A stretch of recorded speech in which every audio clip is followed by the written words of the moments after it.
in the empty heat between Odessa, Texas and Lea County, New Mexico, where oil structures throw long shadows and the desert seems determined to hide something under its surface, a sequence of events began that should never occur in a rational market. A company with barely $8,000 in annual revenue, more than $233,000 in net losses, and only 7 employees, suddenly declared that it intended to construct gigawatt-scale AI infrastructure, not tens of megawatts, not hundreds, full gigawatts, a 1 gigawatt campus in Texas and a 7 gigawatt hub in New Mexico. These are figures normally reserved for hyperscalers, national research centers, or state-level utilities with immense balance sheets and massive capital programs. Yet this declaration came from a micro-cap helium company that had only recently entered NASDAQ through a SPAC merger in December 24. This is not the way such transformations normally occur, and that is exactly why investors cannot look away. Under typical patterns, a resource exploration company, especially one focused on helium and natural gas, evolves slowly. It expands production step by step, raises capital cautiously, and enters new verticals only after years of groundwork and intermediate milestones. But New Era Energy and Digital did not follow that path. It jumped in a single leap from modest helium extraction to claims of nation-scale digital infrastructure objectives, which breaks the unwritten rules of corporate development. This rupture in the expected timeline is the beginning of the mystery, and every detail after it pushes the mystery deeper. The company controls around 113,700 acres of land that was originally mapped decades ago under Yates Petroleum in the 1970s. The Pico Slope field, about 20 miles north of Roswell, produced helium and natural gas in predictable small-scale amounts for years. Nothing in geology or historical output suggested that this land would become the focal point of gigawatt-scale AI infrastructure plans. After the SPAC merger in December 2024, the company entered NASDAQ with financials that indicated a small, struggling E&P operator, revenue under $1 million, net losses above $23 million, and only 7 employees. Not a profile that foreshadows data center mega campuses. Then in early 2025, the expected logic split open. Instead of reporting increases in drilling or new wells, the company announced land acquisition in Ector County, Texas for an AI data center campus through a joint venture named Texas Critical Data Centers, also called TCDC. This venture closed on roughly 235 acres and secured options that expanded the potential footprint to nearly 440 acres. Shortly after, it executed a purchase agreement for another contiguous section of around 200 acres, bringing the potential site to about 438 acres. Normally, a new data center developer, especially a company with limited capital, starts with a facility of around 20 or maybe 50 megawatts and scales up only when it has secured an anchor tenant, such as a cloud provider. But New Era moved immediately into plans for a 250 megawatt phase 1 engineering layout and then phase 2 engineering with the explicit intention of scaling to a full 1 gigawatt. A gigawatt scale AI data center requires enormous power procurement complex substation design, advanced cooling systems, and long-term hyperscale agreements with cloud and AI clients who commit capacity years in advance.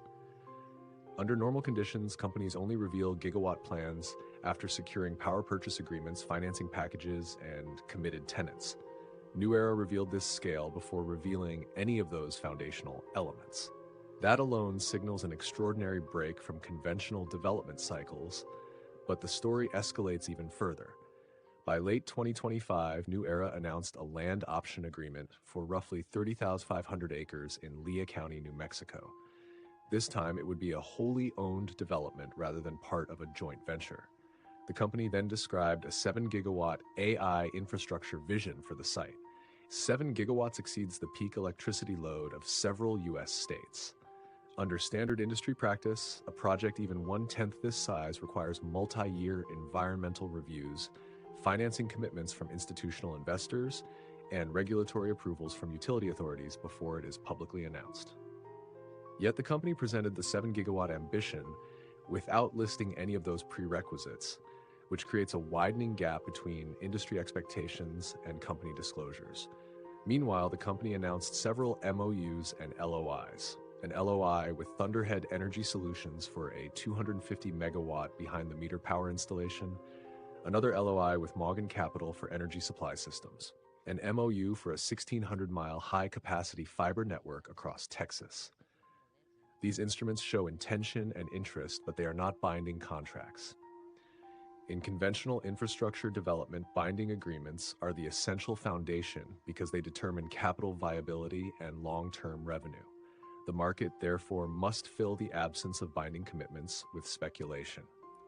Investors wonder if undisclosed partnerships exist under confidentiality. Others suspect the company is announcing aspirations first in order to attract financing later. Some believe the company may be moving faster than regulators or capital markets typically permit. Each possibility adds another layer to the mystery, and each layer raises new questions about feasibility, timeline, and undisclosed variables. The plot thickened when NASDAQ issued a compliance notice in September 2025, stating that the company had fallen out of listing compliance.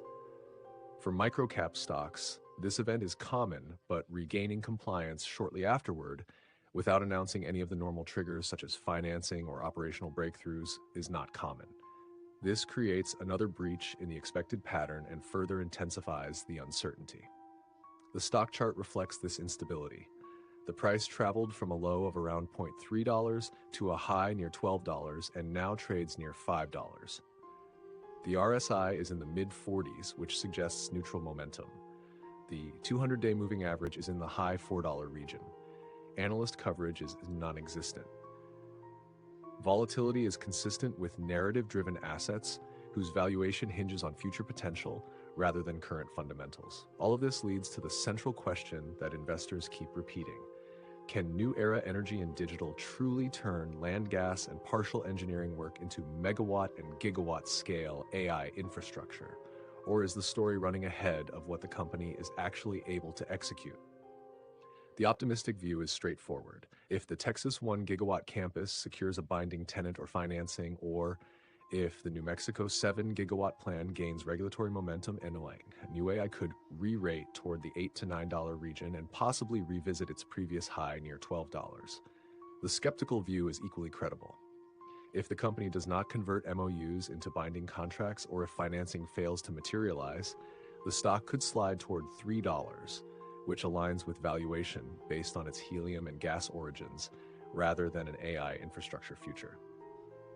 Short term, the price appears held between $5 and $6 with support from the 200-day average and resistance at repeated failed breakout attempts. Medium term, the range widens. Binding agreements could lift the price toward $8 or $9. Delays could push it toward the low $3 area. Long term, the split becomes extreme. If gigawatt-scale infrastructure becomes real, the valuation could approach infrastructure grade levels. If the narrative stalls, the valuation could revert toward resource-grade multiples. One outcome points toward multi-gigawatt possibilities, and the other points back to helium wells. This unresolved divide between announced ambition and verified execution is what gives this story its gravitational pull. The beginning is visible, the middle is full of unanswered questions, and the ending has not yet emerged. Before we close, I want to say something directly to our listeners.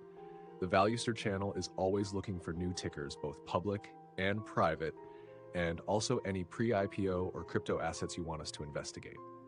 If you have a name that the market has misunderstood, or a story that deserves deeper analysis, drop it in the comments, since your submissions guide the future episodes and your engagement keeps this investigation series alive. And to everyone who watches, subscribes, likes, comments, and shares these episodes, you have no idea how much your support means. We see every bit of your engagement, and we will keep bringing you deeper, sharper, more fearless analysis in return. This was Valuester.